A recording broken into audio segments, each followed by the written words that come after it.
শিক্ষার্থী বন্ধুরা, তোমাদের লাইনটি কেটে গিয়েছিল। আশা করি তোমরা ক্লাসের সাথেই আছো। লাইনটি কেটে গিয়েছিল, আমরা এই লাইনটি আবার সংযোগ সম্পন্ন করেছি। তো আমরা শুরু করছি আজকের ক্লাস। প্রথম যে সমস্যাটি নিয়ে আমরা আলোচনা করব তা হচ্ছে প্রমাণ করে যে বৃত্তের সমান সকল যা এর মধ্যবিন্দুগুলো সমবৃত্ত। এটি একটি গুরুত্বপূর্ণ একটি সমস্যা, এটা আমরা আলোচনা করব এখনকার ক্লাসে। তো আমরা যদি 2 নম্বর সমস্যাটি সমাধান করতে চাই, তাহলে দেখো বৃত্তের সমান জায়ের মধ্যবিন্দুগুলো সমবৃত্ত। বৃত্তের সমান জায়ের মধ্যবিন্দুগুলো সমবৃত্ত, তাহলে বৃত্ত যখন বলবে সাথে সাথে আমরা একটা বৃত্ত এঁকে নিব। আমাদের একটা বৃত্ত এঁকে নিতে হবে। তো আমরা একটা বৃত্ত এঁকে নিই। আমরা একটা বৃত্ত এঁকে নিলাম। বৃত্তটার আমরা নাম দিই বৃত্তের ও কেন্দ্র বিশিষ্ট বৃত্ত। বৃত্তের সমান যা যদি হয়, সবগুলো মানে একটা বৃত্তের কোটি কোটি লক্ষ লক্ষ যা হতে পারে। আমরা সাধারণত এখানে 3টা যা নিয়ে দেখব, 4টাও নিতে পারো, আমি 3টা নিচ্ছি। একটা এটা যা নিলাম, একটা এটা যা নিলাম, এবং একটা যা এদিক দিয়ে নিলাম। তোমরা যখন যাগুলো নিবে তখন অবশ্যই খেয়াল করবে প্রত্যেকটা জায়ের মাপ যেন সমান হয়, অর্থাৎ দৃশ্যত যেন সমান হয়। আমরা এটি নাম দিই এ, বি, এটার নাম দিলাম সি, এটার নাম দিলাম ডি, এটার নাম দিই আমরা ই, এটা এফ। ওকে, সরি, এফ। তাহলে আমরা ও কেন্দ্র বিশিষ্ট বৃত্তে 3টা যা নিলাম, 3টা যাই বললাম সে সমান। এ বি সমান সমান সিডি সমান সমান ইএফ, কারণ বৃত্তের সমান জায়ের কথা বলছে। এখন বলছে এর মধ্যবিন্দুগুলো সমবৃত্ত হবে। তো এ বি এর একটি মধ্যবিন্দু নেই, এ বি এর একটি মধ্যবিন্দু আমরা যদি নেই এটা, সিডি এর একটি মধ্যবিন্দু নেই এটা, এবং ইএফ এর একটা মধ্যবিন্দু নেই এটা। তাহলে মধ্যবিন্দুগুলোর নাম দিই এম, এন, ও। তো ও তো নিয়েছি, এম এন আর বা এস আর নেই, এম এন আর, 3টা মধ্যবিন্দু নিলাম। তো এখন এই 3টা বিন্দু যে নিলাম, তো এই 3টা বিন্দু হবে সমবৃত্ত। সমবৃত্ত মানে হচ্ছে এই বিন্দু দিয়ে যদি আমরা এই যে এম বিন্দু, আর বিন্দু, এন বিন্দু, একটা বৃত্ত যদি ওকে কেন্দ্র করে একটা বৃত্ত আঁকি, তাহলে এই বৃত্তের পরিধিটা এই 3টা বিন্দুর মধ্য দিয়ে অতিক্রম করবে। এটি হচ্ছে সমবৃত্তের ধারণা। তো এখন আমি একটু তোমাদের দেখাতে চাই সমবৃত্তের ধারণাটা। এরকম একটি বৃত্ত আঁকতে পারি আমরা, যে বৃত্তটা এরকম হবে। একটু ডট দিয়ে দেখালাম তোমাদের। অর্থাৎ এই ওকে কেন্দ্র করে যদি একটা বৃত্ত আঁকি, এই বৃত্তের যে পরিধিটা আছে, এই পরিধির উপরে এম বিন্দুরা থাকবে, আর বিন্দুরা থাকবে, এন বিন্দুরা থাকবে। এটা বলা হয়েছে, এটাকেই বলা হয়েছে সমবৃত্ত। তো সমবৃত্তের ধারণা আমরা বুঝতে পেরেছি নিশ্চয়ই। তাহলে যেহেতু বৃত্তের 3টা সমান যা নিয়েছি, এর বিন্দুগুলো সমবৃত্ত প্রমাণ করতে হবে। তাহলে আমাকে যেটি করতে হবে সেটি হলো ও থেকে এম এর উপর, এ বির উপর, ও থেকে সিডির উপর এবং ও থেকে আর এর উপর আমাদের যে মধ্যবিন্দুগুলো আছে এগুলো যোগ করে নিতে হবে। তো আমরা ও এম যোগ করি, আমরা ও আর যোগ করি, ও এন যোগ করি, যোগ করে নিলাম। এখন আমরা এই যে বিন্দুগুলো যোগ করলাম, এই বিন্দুগুলো যোগের কারণে আমাদের নতুন যে চিত্রটা তৈরি হয়ে গেল, এই চিত্রটা থেকে আমরা বিষয়টা প্রমাণ করার চেষ্টা করব। আচ্ছা, চলো আমরা শুরু করি। আমরা বিশেষ নির্বাচনটা কি লিখতে হয়।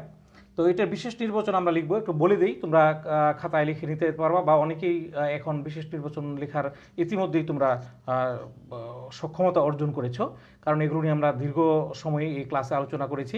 তো আমি বলে নিচ্ছি বিশেষ নির্বাচনটা কি হবে। প্রশ্নে যেহেতু আছে প্রমাণ করো যে বৃত্তের সমান জায়ের মধ্যবিন্দুগুলো সমবৃত্ত, তাহলে আমরা বৃত্তটা নিজেরা ধরে নিয়েছি।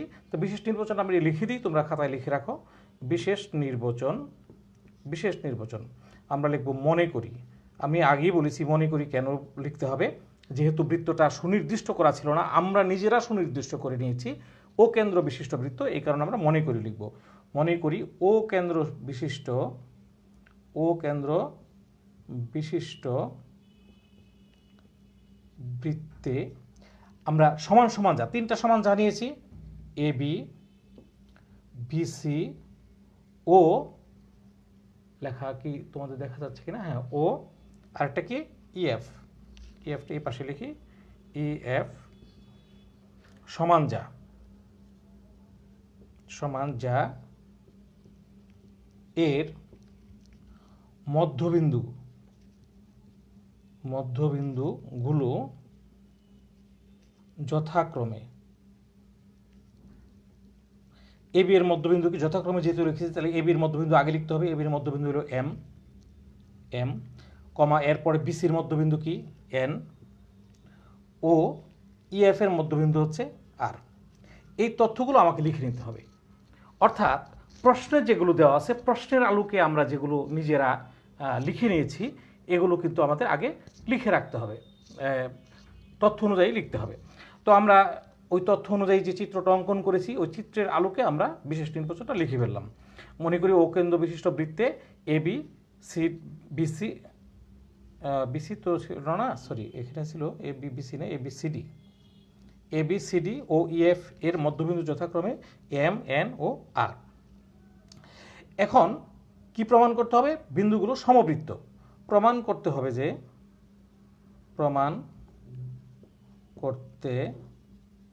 হবে যে এম এন ও আর সমবৃত্ত। আমাদের বিশেষ নির্বাচন শেষ। আমরা বিশেষ নির্বাচন লেখা শেষ করেছি। আশা করি তোমরা যারা এই বিশেষ নির্বাচন অঙ্কনের প্রক্রিয়াটা দেখলে তোমরা এটা বুঝতে পেরেছো। এরপর আমাকে যেটা করতে হবে সেটা হচ্ছে যে এই যে আমরা সংযোগ করেছি আমরা সংযোগটা আমরা অঙ্কনে লিখে নিব, অঙ্কনে সংযোগটা লিখে নিব। তো অঙ্কনে আমরা লিখি, অঙ্কনে কি সংযোগ করব? অঙ্কন তো ও এম সংযোগ করেছি, ও কমা এম কোলন দিবে ও কমা এন ও কমা আর যোগ করি। এটা আমরা যোগ করে নিলাম। এই যে আমরা যোগ করে নিলাম নতুন এই চিত্রের আলোকে, এখন কিন্তু আমাদের প্রমাণের জন্য আমাদের জায়গাটি তৈরি হয়ে গেছে। তো চলো আমরা এখন প্রমাণ করব। এটা মুছে দিই, তোমাদের জায়গাটা খালি করতে হবে। প্রমাণ লেখার জন্য আমরা এটা মুছে দিলাম। তো চলো এখন আমরা বাকি অংশটা করি।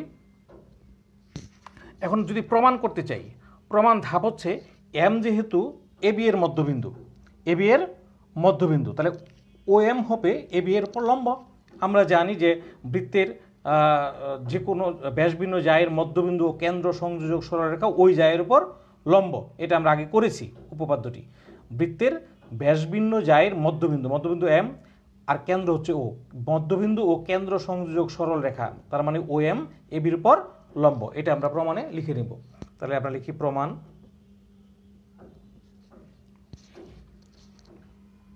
প্রমাণে লিখতেছি এম এবি এর মধ্যবিন্দু।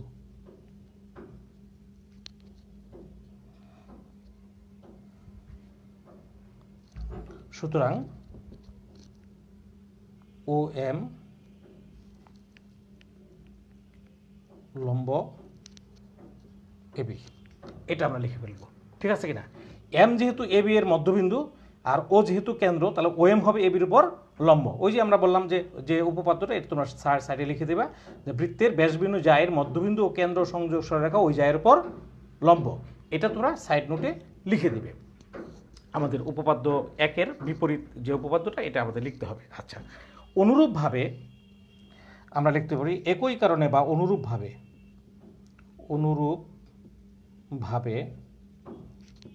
আমরা কি লিখতে পারি?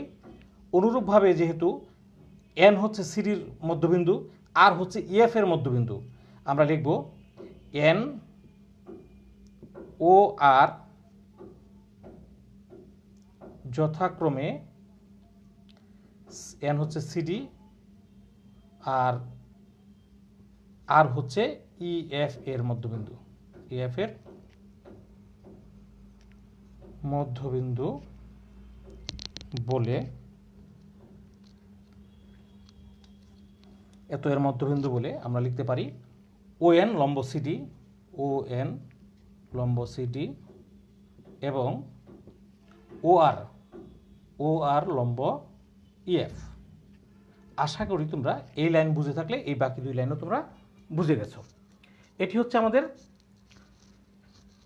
ওই যে উপপাদ্যটি বললাম যে একের বিপরীত যেটি ছিল বৃত্তের কেন্দ্র থেকে ব্যাসবিন্দু জায়ের মধ্যবিন্দু সংযোগ সরল রেখা ওই জায়ের উপর লম্ব। ওই সূত্রে আমরা এটা লিখে নিলাম। তো এখন যেহেতু এটা লম্ব পেয়ে গেছি, আমরা বলতে পারি কেন্দ্র ও থেকে OM বা OP বা ON এর মানে সমান ব্যাসার্ধ নিয়ে একটি বৃত্ত যদি অঙ্কন করা হয় তাহলে এটা কি দাঁড়াবে। তো এখন বৃত্তের সমান সমান যা কেন্দ্র থেকে সমদূরবর্তী এই ধারণাটা আমাদের আছে। বৃত্তের সমান সমান যা অর্থাৎ AB যা, CD যা এবং EF যা কেন্দ্র থেকে সমদূরবর্তী, এটা আমরা জানি। তাহলে আমরা লিখবো আমরা জানি বৃত্তের সমান সমান যা কেন্দ্র থেকে সমদূরবর্তী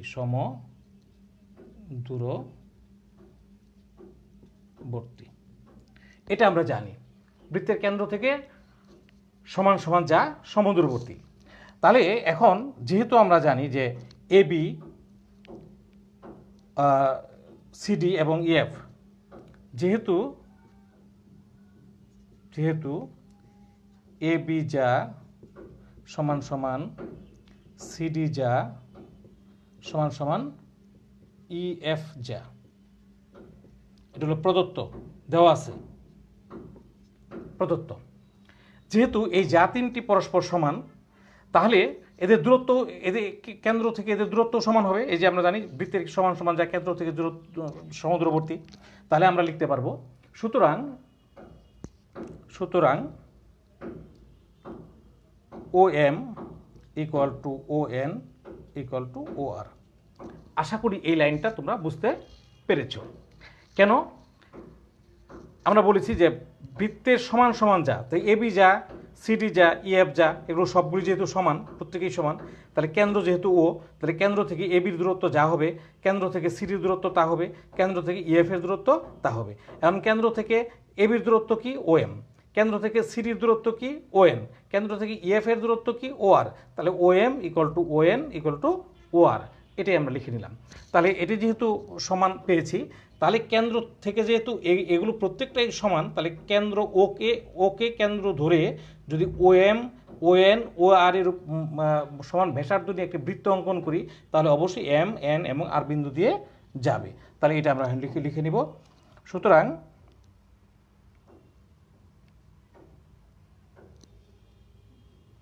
সুতরাংটা বানান করে লিখবে, লাস্ট সুতরাং যেটা, শেষ সুতরাং যেটা, এটা বানান করে লিখবে।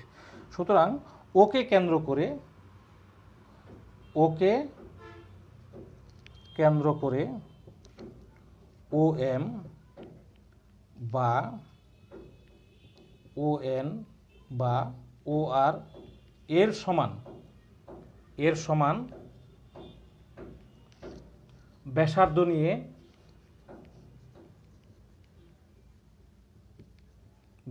নিয়ে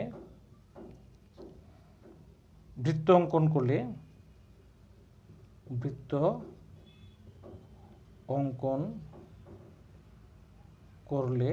তা M, N ও R বিন্দু দিয়ে যাবে, আর বিন্দু দিয়ে যাবে বা অতিক্রম করবে, যাই লিখো, অতিক্রম করবে।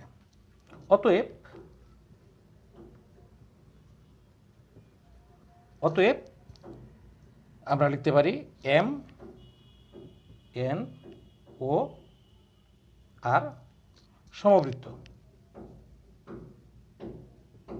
প্রমাণিত। M, N ও R সমবৃত্ত।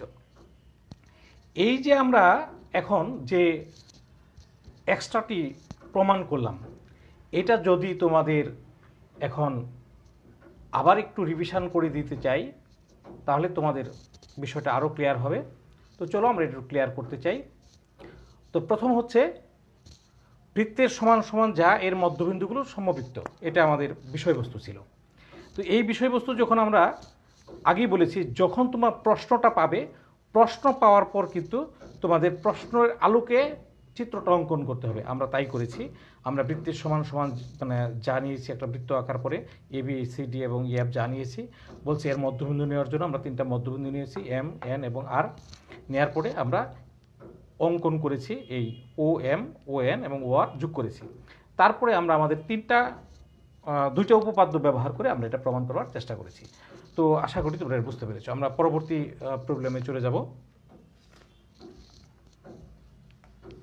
পরবর্তী প্রবলেমটা আমরা সলভ করতে চাই।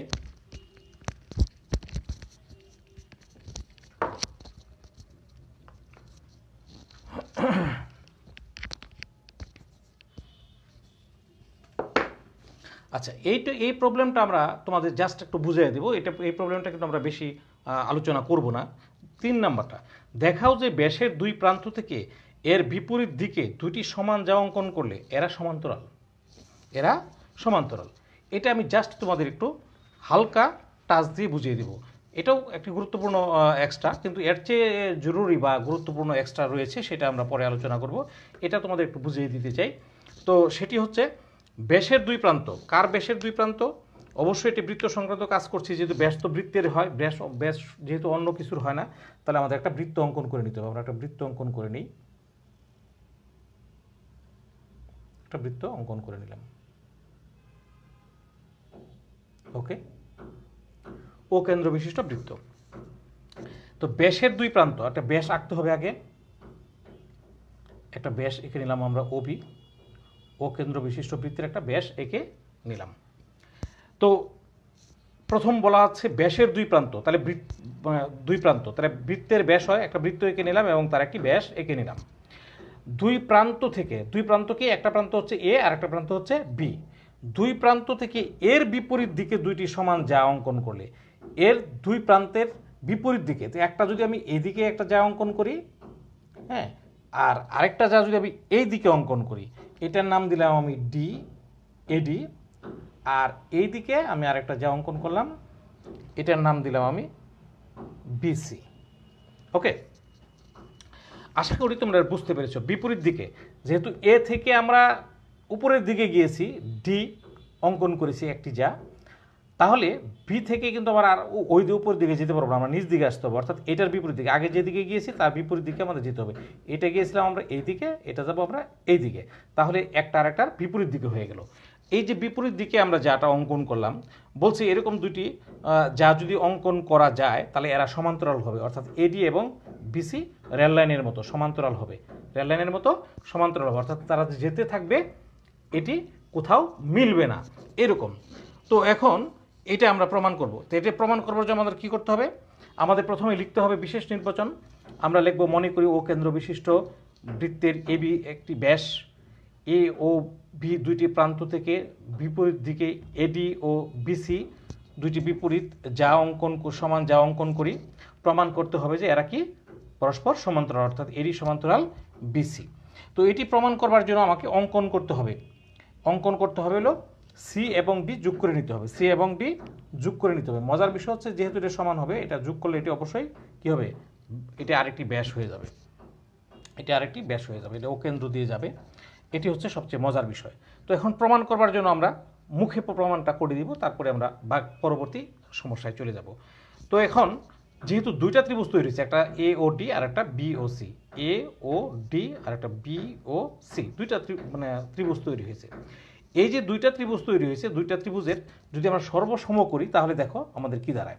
তো সর্বসম করা যাবে, যেহেতু এডি আর বিসি এই দুইটা যা পরস্পর সমান দেওয়া আছে, তাহলে আমরা লিখবো এডি সমান সমান বিসি। এই দুইটা ত্রিভুজ এওডি এবং ত্রিভুজ বিওসি, এই দুইটা ত্রিভুজের ভিতরে এডি সমান বিসি লিখে ফেলবো। এখন এটা যেহেতু ব্যাস, তাহলে ও বৃত্তের কেন্দ্র, তাহলে এও সমান বিও, এও সমান বিও, তাহলে এটা কি হবে, এটা হলো ব্যাসার্ধ। একই বৃত্তের ব্যাসার্ধ পরস্পর সমান। সেমভাবে ও থেকে ডি এর দূরত্ব কি, এটাও একটা ব্যাসার্ধ, তাহলে ওডি সমান সমান ওসি, ওডি সমান ওসি, এটা সমান এটা আসলো এবং এটা সমান এটা আসলো, আর এটা যেটা সমান দেওয়াই ছিল। তাহলে একটা এই ত্রিভুজের তিনটা বাহু আর এই ত্রিভুজের তিনটা বাহু পরস্পর কী হয়ে গেল, সমান হয়ে গেল। তাহলে যেহেতু এওডির তিনটা বাহু এটি আর বিওসির তিনটা বাহু এগুলো সমান হয়ে গেল, তাহলে আমরা বলতে পারি এই ত্রিভুজ এবং এই ত্রিভুজ কি সর্বসম। এই দুইটা ত্রিভুজ যদি সর্বসম আমরা বলি, তাহলে কিন্তু আমাদের যে জিনিসটা দাঁড়ায়, এই যে ডি কোণ ইকুয়াল টু আমাদের সি কোণ চলে আসবে, এ কোণ সমান বি কোণ চলে আসবে। তো ডি কোণ সমান যদি সি কোণ চলে আসে, তাহলে আমরা তখন বলতে পারবো যে এডি এবং বিসি এর ছেদক সিডি দ্বারা উৎপন্ন একান্তর কোণ, কাজেই এডি এবং বিসি সমান্তরাল। এই হচ্ছে প্রমাণ। আশা করি তোমরা বুঝতে পেরেছো। ক্লাস 6-এ তোমরা এটা পড়েছিলে যে দুইটি সমান্তরাল রেখাকে যদি অপর একটি রেখা ছেদ করে তাহলে ওই কী হয়, এই কোণ কী হয়, একান্তর কোণ। তার মানে এটা আর এটা যদি একান্তর কোণ হয় তাহলে এই রেখা সমান্তরাল, আবার সমান্তরাল রেখাকে ছেদ করার কারণে এই দুইটা একান্তর। বিষয়টা, এই ধারণাটা তোমাদের ক্লাস 6-এ তোমরা নিয়েছো। এখন যেহেতু তোমরা ক্লাস 8-এ পড়ো, তো কাজে তোমাদের এই ধারণাগুলো এখন ইতিমধ্যেই তোমাদের মাঝে আছে। তারপরেও আমরা বলে রাখলাম, যেহেতু এই কোণ আর এই কোণ, এই দুটি ত্রিভুজ সর্বসম হওয়ার কারণে এই কোণ আর এই কোণ সমান হয়ে গেল, তাহলে আমরা বলতে পারবো এই কোণ আর এই কোণ সমান হওয়ার কারণে এরা এডি এবং বিসির ছেদক সিডি দ্বারা উৎপন্ন একান্তর কোণ হয়, এরা পরস্পর সমান্তরাল। তো শিক্ষার্থী বন্ধুরা, তোমরা এটা বাসায় প্র্যাকটিস করবে। আমরা পরবর্তী গুরুত্বপূর্ণ একটি এক্সট্রা, যেটি পরীক্ষাতে প্রায়শই থাকে, আমরা সেটি নিয়ে এখন আলোচনা করব। এটি হচ্ছে তোমাদের এই এক্সট্রাটা। নিশ্চয়ই তোমরা বুঝতে পারতেছো।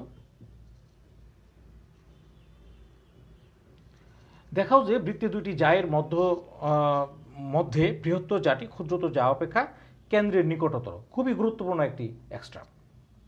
বৃত্তের দুইটি জায়ের মধ্যে বৃহত্তম জাটি।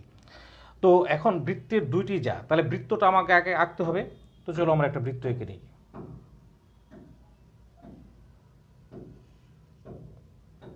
এই যে আমরা একটা বৃত্ত এঁকে নিলাম। তো যেহেতু দুইটি যা, এর মধ্যে একটা বড় একটা ছোট, তাই বড় যাটা আমরা এটা এঁকে নিলাম, বড় যা, আর ছোট যাটা আমরা এইদিকে আঁকলাম। তাহলে দেখতেই তো দৃশ্যত, মানে এই যাটা বড় আর এই যেটা ছোট, এটা দেখতেই দেখা যাচ্ছে। তো তোমরা এইভাবেই দৃশ্যত ছোট বড় তোমরা আঁকবে। এমনভাবে আঁকবে না যে দুইটা কাছাকাছি হয় বা দেখতে মানে সমান মনে হয়, এরকম আঁকলে কিন্তু হবে না। তো আমরা এটা আঁকবো এ বি, আর এটা হচ্ছে এ বি সি ডি, দুইটি যা। আচ্ছা, তো এখন দুটি যা আমরা এঁকে নিলাম। আমরা বলবো বিশেষ নির্বাচনে কি কি লিখতে হবে আমাদের। এটা আমরা লিখবো যে মনে করি ও কেন্দ্র বিশিষ্ট বৃত্তে এ বি ও সিটি দুইটি যা এবং A B is greater than CD. তো চলো এটা লিখে নিই আমরা। বিশেষ নির্বাচন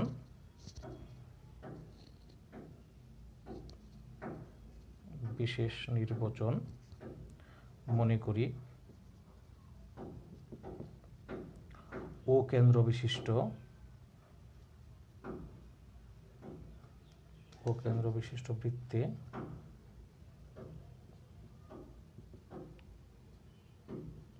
বৃত্তে এ বি ও সিডি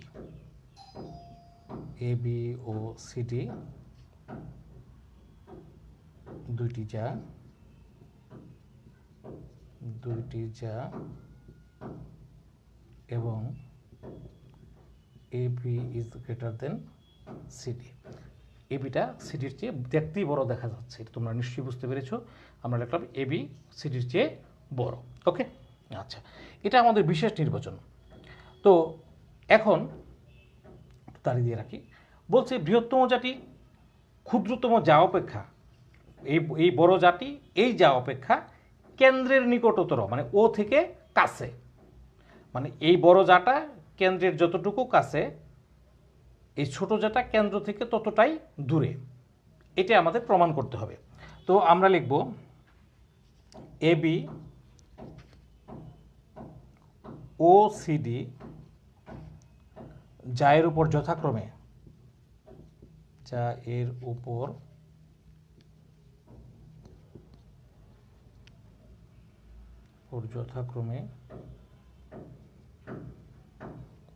এটার নাম দিই ও ই, লম্ব আঁকবো যেহেতু ও ই, লম্ব চিহ্ন দিয়ে রাখলাম। আর এটা একটা লম্ব চিহ্ন দিয়ে রাখলাম, এটার নাম দিচ্ছি আমরা ও এফ। তো এ বি ও সিডি যা এর উপর যথাক্রমে ও ই ও ও এফ লম্ব অঙ্কন করি।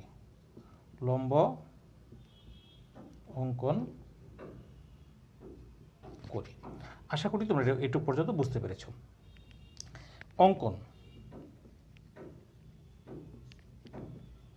অঙ্কন আমাদের অঙ্কন প্রয়োজন পড়বে। অঙ্কন ছাড়া কিন্তু আমরা এটা প্রমাণ করতে পারবো না।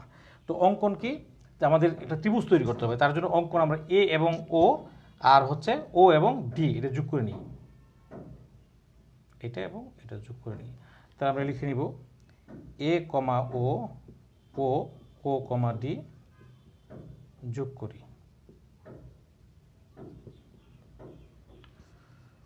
তো এটি হচ্ছে আমাদের বিশেষ নির্বাচন এবং আমাদের অঙ্কন। তোমরা নিশ্চয়ই এই বিশেষ নির্বাচন এবং এই অঙ্কনটা তোমরা এতক্ষণ বুঝতে পেরেছ। তো এখন এই যে দুইটা ত্রিভুজ আমাদের তৈরি হয়ে গেল, এই দুইটা ত্রিভুজ এখন আমরা সর্বসম্ম করে আমরা বাকিটা প্রমাণ করব। তো চলো আমরা একটু মুছে দিই।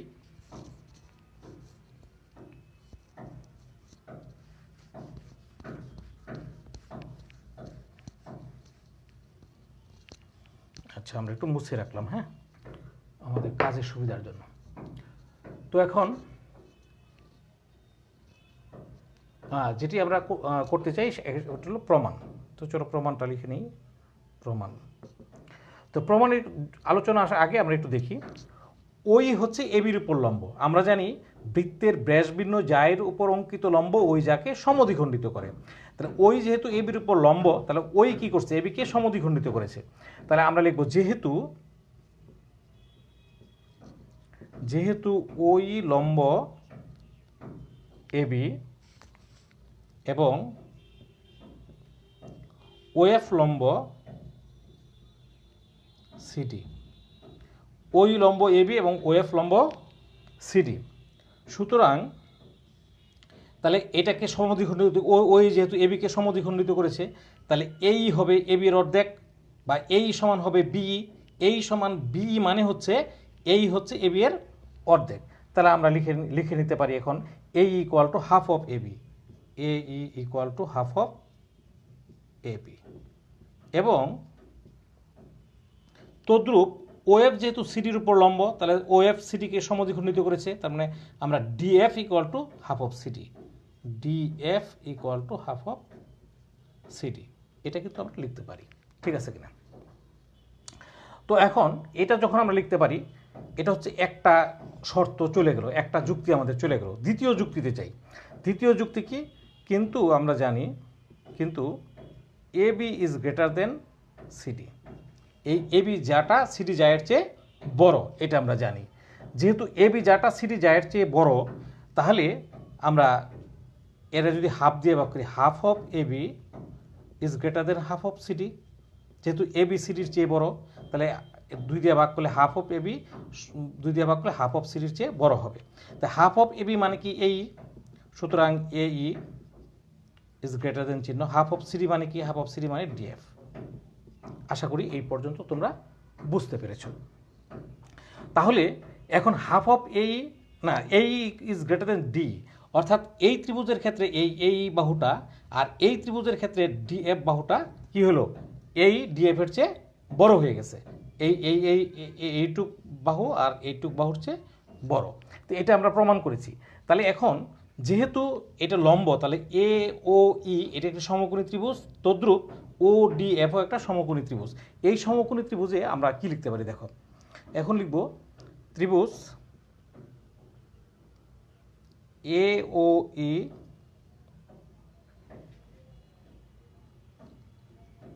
এবং ত্রিভুজ ডি ও এফ সমকোণী ত্রিভুজে, সমকোণী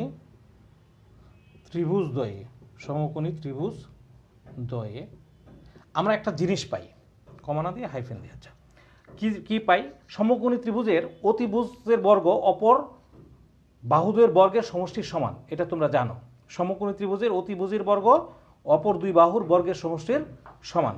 তাহলে এইটাই যদি হয় আমাদের তথ্য, তাহলে এখন আমরা কি লিখতে পারি দেখো, আমরা লিখতে পারি এ ও ই ত্রিভুজের, এটা যেহেতু সমকোণ, এই সমকোণের বিপরীত বাহু এও হচ্ছে অতিভুজ, তা আমরা লিখতে পারি এও স্কোয়ার ইকুয়াল টু ওই স্কোয়ার প্লাস এ স্কোয়ার।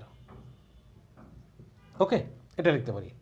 এবং ডিও এফ ত্রিভুজের ক্ষেত্রে কি লিখতে পারি, এবং ডি ও এফ ত্রিভুজের ক্ষেত্রে এফ হচ্ছে আমাদের সমকোণ, তার বিপরীত বাহু অতিভুজ ডিও, তাহলে আমরা লিখতে পারি DO square is equal to, এটা স্কোয়ার সমান O F square plus DF square, O F square plus DF square. Okay, এটা আমরা লিখে ফেললাম। কিন্তু আমরা জানি এই স্কোয়ার এই ইজ গ্রেটার দেন ডিএফ, এই ইজ গ্রেটার দেন ডিএফ। তাহলে এই যদি ডিএফ এর চেয়ে বড় হয় তাহলে যে জিনিসটি দাঁড়ায় সেটি হচ্ছে আমরা লিখতে পারবো এখন, খেয়াল করে দেখো, A square is greater than DF square লিখতে পারি, A square is greater than DF square. আচ্ছা, এই তথ্যটা আমরা এইখানে লিখি,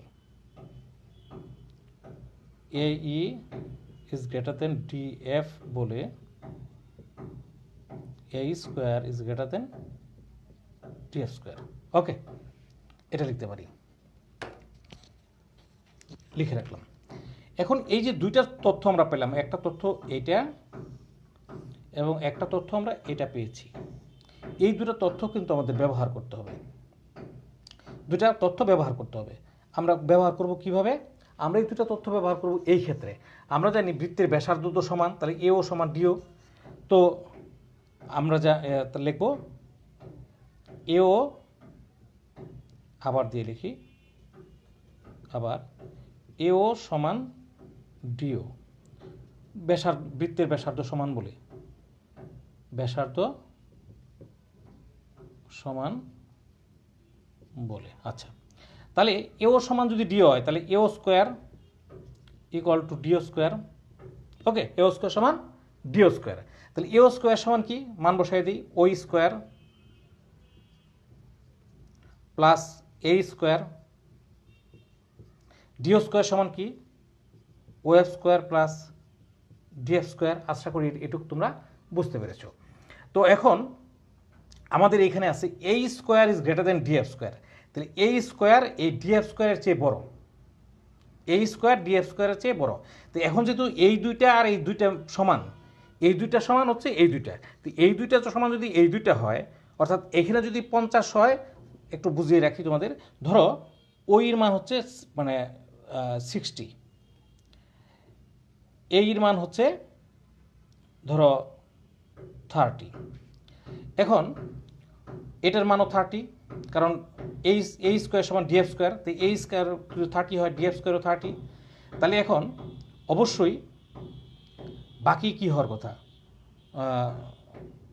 যেহেতু দুইটা সমান হবে, না সরি সমান হবে না, এ স্কোয়ার ডিএফ স্কোয়ার সে বড়, এটা বড়, তাহলে এটা ধরলাম 20, দুইটা যেহেতু সমান তাহলে অবশ্যই এটা কি হবে 70।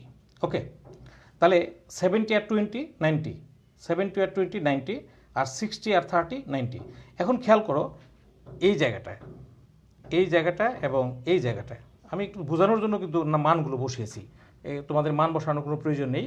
তো এই স্কোয়ার যেহেতু ডিএফ স্কোয়ারের চেয়ে বড়, তো এই স্কোয়ারে বসেছি 30, আর ডিএফ স্কোয়ার যেহেতু ছোট এটা বসেছি 20। তো যেহেতু দুই পক্ষের মান হচ্ছে 90, তাহলে ওই স্কোয়ার 60, 60 আর 30 90, তাহলে এখানে যদি 20 হয় বাকিটা কী হয় 70। তাহলে আমি যদি এটা আর এটা যেহেতু এটার চেয়ে বড়, উভয় পক্ষ থেকে যদি এটা আর এটা বাদ দিই তাহলে কি হয়, 20 আর 30 বাদ যায়, বাদ গেলে কোনটা বড় থাকে, অবশ্যই ও এফ স্কোয়ার বড় থাকবে এবং 60 ছোটো থাকবে। তাহলে O F square is greater than হবে ও স্কোয়ার। তাহলে আমরা এই উভয় পক্ষ থেকে এ স্কোয়ার এবং ডিএফ স্কোয়ার বাদ দিলে পাই O F square is greater than O square. কারণ আমরা বাম পাশ থেকে বড়টা বাদ দিব, ডান পাশ থেকে ছোটোটা বাদ দিব। বাম পাশ থেকে যদি বড়টা বাদ দিই তাহলে বাম পাশের যেটা থাকবে